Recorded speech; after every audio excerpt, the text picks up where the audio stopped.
In this video, we'll be going over the top 5 things that I love about the Honda Grom.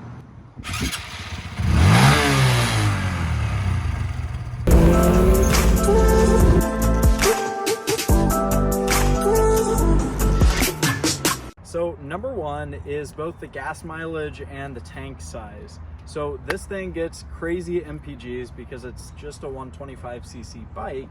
And then on top of that, you can see it's a tiny gas tank that's quiet, it runs efficiently. And so whenever you go to fill it up, it doesn't take much gas and it's just cheap, it's economical, and it's a blast to ride. Which takes us to point number 2. This is one of the most fun little bikes I've ever had. If you know me, if you know my backstory, you know I've had a bunch of bikes. Crazy fast new stuff, old school, slower cruisers. And this little Honda Grom is so fun. It's gotta be one of the most fun bikes because you can just romp on it. It's so slow that you can play with it. You can shred with it. You can go back and forth. You can stand on it while you're riding. Everything feels safe because the top speed's like 55. Now it is bad because you do feel a bit invincible on this thing. But what can I say? It is so much fun, and that's why it's number 2. Number 3 is this right here, the Honda badge. If you know me, you know I am a sucker for Hondas. I'm a Honda boy at heart. They stay so close to my heart. I love them. And they are so reliable. They're so easy to work on. Nothing breaks. I'm not gonna say that I abuse this thing, but I put it through its paces. And it keeps up with everything. I've not had to do any work. It's always started. It's super reliable, even if I'm banging it off rev limiter. So that is why the Honda nameplate, the Honda brand, and just all of that, what that's about is number 3.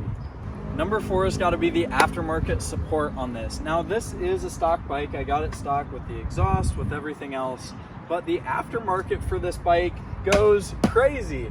People put all sorts of stuff on them. I love how they sound with the Yoshis on the back. They have different bar ends. There are so many different customizations available for these, and because it's such a small bike, they're cheap. And because so many people do this, you can find good deals on used parts on eBay, Facebook Marketplace, Craigslist, and all the different sites, which is why number 4 is the modability and aftermarket support for this beast.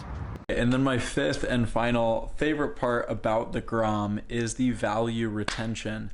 Now I have quite a few bikes here in the garage, and most of them, if you were to buy them new for retail MSRP, they wouldn't hold the value like the Grom does. So being able to ride it and enjoy it without losing a whole bunch of money in depreciation is one of the greatest things ever, which is why number 5 is that this doesn't depreciate much.